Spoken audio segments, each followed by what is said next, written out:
Dude, did you see that? Sure did. That is what Bruins hockey is all about. You gotta love that energy. The energy? What about the passion? The heart? You know, the Bruins had something to prove, and I think they proved it. All in all, great hockey game. There was a hockey game on? Low quality fans of a high quality Bruins team, that's another dub! I know all we want to talk about is the outfits and the shades and Barbie girl, but we're going to leave that alone for now. There's going to be plenty of analysis on that later, I'm sure. This game was bizarre, and it honestly kind of felt like a dream the whole time because it didn't have the same setting that you normally expect, obviously. Sometimes the goals came way too easily, which kind of actually takes me out of a game when they just kind of bounce in and there's no real, like, hockey play. But then some of the other goals were absolutely incredible displays of skill. So basically, all of our goals were great, and all of the Flyers' goals sucked. To start us off and get us super pumped, Vakanainen finally gets a start. As far as I've seen, it has actually been said that Vakanainen had a better camp than Zboril and Lauzon. But because he's waiver exempt, it's easier to move him up and down, so they wanted to keep him down and let the other guys get a shot at this. That being said, obviously, if that's the case, it's not like Vak was so much better than these guys that they went, oh, it doesn't matter, we need to put him in the lineup. It was a injury situation that got him here. So anyway, we get to see Vakanainen play. Krejci is out. Carlo gets the A, which is really interesting. Good for the kid, though. He was excited about it. Grizz is still out, and I'm just going to tell you this now because it happened so early. Halfway through the first period, Lauzon goes down. Also, our defense is just getting crushed right now because Kevin Miller out for load management. I understand that I was wrong with my initial reaction. I didn't post anything about it, but I was kind of like, what? This isn't fucking basketball. Load management, really?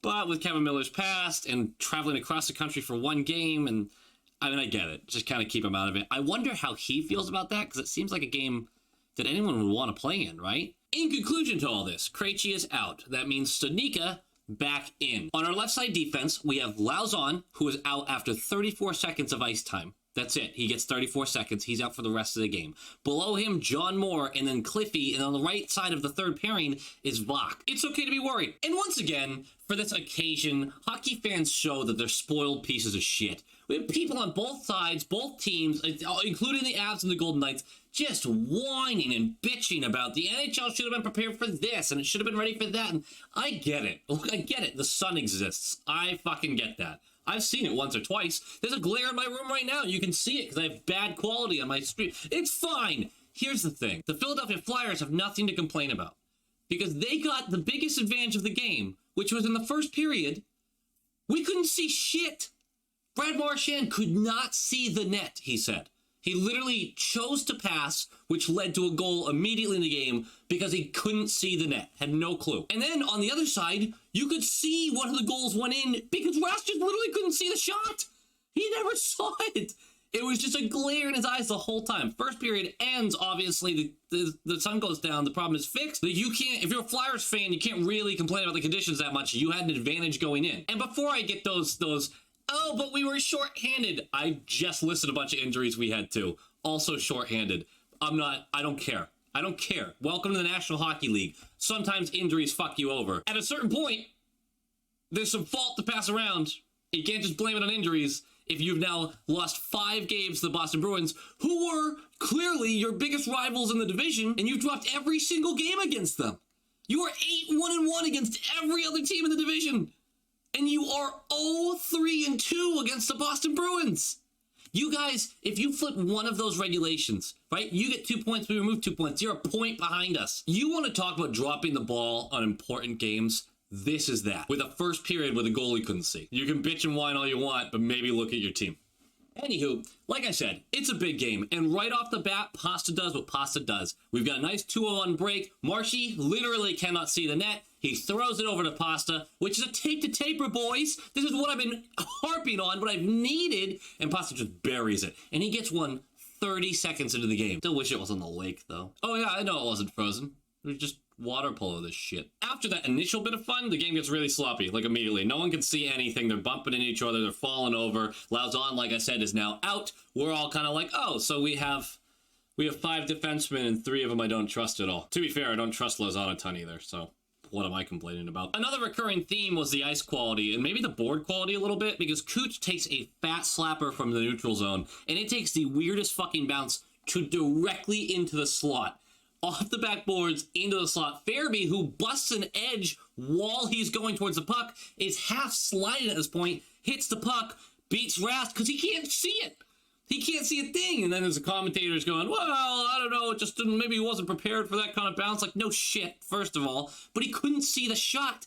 So I don't know what you want from him. We do get a power play, but almost immediately after the Flyers kill it off, there is a breakout of their zone, a 3-on-2 going the other way. This one kind of bothered me because it was 3-on-2 the whole way down, and it stayed 3-on-2 through the whole play. The back check wasn't fast enough. There was a scramble. It went from Cooch to Van Riemsdyk to Hayes, and then back over, and it's just in front of the net. No one could get a stick on it, and Cooch just throws it into an empty net because Rask can't find it again. That probably wasn't the sun that time, though. But like I said, this game was kind of like a dream, so I wasn't really worried at the 2-1 point. I kind of just went, I'm sure something crazy will happen. Marshy gets into the zone. He protects the puck really well. He throws it on McAvoy, who takes a monster of a slapper and beats Hart cleanly. Does Hart have a Bruins thing? Is it a Bruins thing with Hart?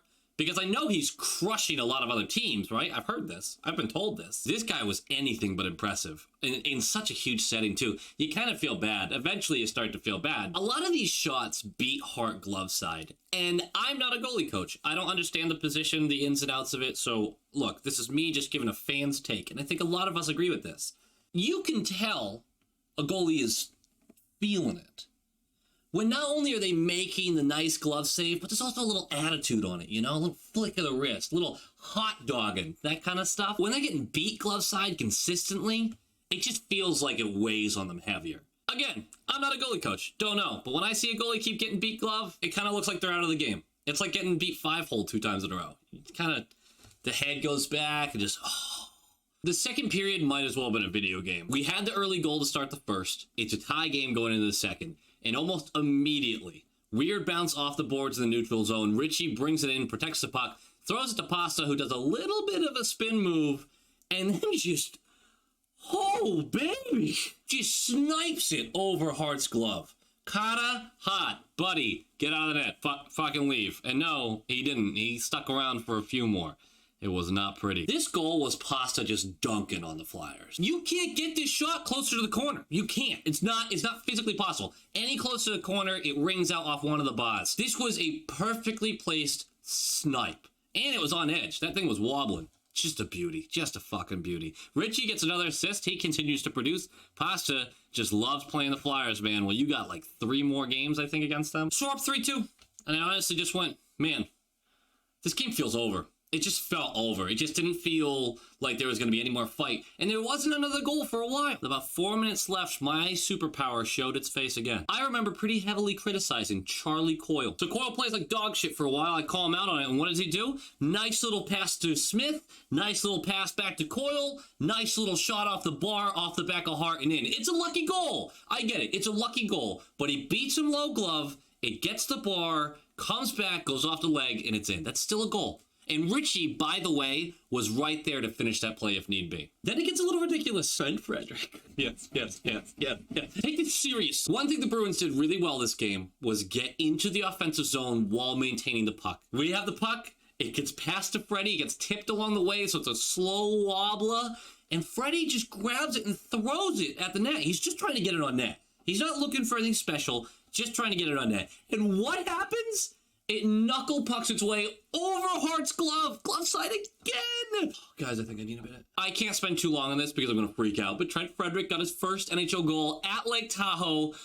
Oh, what a memory for the boy. I love it. Oh, I love it. Now, remember, these 2 goals happened just a few seconds apart. So how about, before the period ends, we get a power play. We get access to their zone, like a good little team would. And then John Moore has it at the point, and he goes, I'm finally gonna get one. Back clapper. Nick Ritchie is a selfish asshole. Tips it. It goes in the net. This puck doesn't go in unless Nick Ritchie tips it, so he's not a selfish asshole. But John Moore still doesn't get his first of the season. Nick Ritchie gets another one. Good job by him. Most of them on the power play, but I don't care how the fuck he gets them as long as they're going in. Now, there is a third period.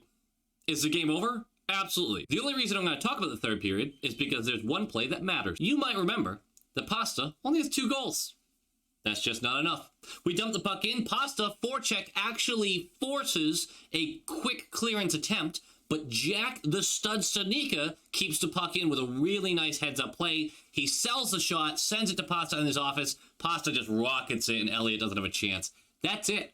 7-3 final score. That's a dub! Game notes, super quick. Guys, Pasta gets another hattie. I want to play the Flyers every fucking game at this point. Now, look, the Flyers are a really good team, and they're very shorthanded right now. Our biggest competition in this division is probably the Flyers. It might be the Capitals. It kind of looks like it's going to be the Flyers, just if you look at the way they're playing the rest of the division. We've beat them 5 games. They haven't beat us yet. The playoffs, that's a foregone conclusion. We expect to be there. If we're not, it's going to take a monumental collapse that none of us will stand for. We expect to be against some pretty solid competition in our division once the playoffs start. And the Flyers very well may be the team to beat. This is a good sign for that. Now, I would like to play them a couple times with a fully healthy squad on both sides, but I feel good so far, right? What am I supposed to do? Am I supposed to sit here and go like, I don't know, beating them in 5 out of 5 games just really makes you worry? No, I don't know why. I don't know why we keep beating them. Maybe we're better than them. Is that a possibility? Vakanainen, he actually looked really good, I thought. Now, I thought he picked up pace throughout the game, and there were a couple moments where I went, assignments, for the most part. I thought he looked really good. I mean, that skating ability and that hockey IQ, I think he's really solid, and this was a great boost of confidence for him. Especially getting his first point, too. Got an assist, so. Good job by you, Vok. Good job by you, Trent, by the way. Trent Frederick, first goal. Nice. Thanks for watching. Like the video. Subscribe. Do that stuff. Go Bees!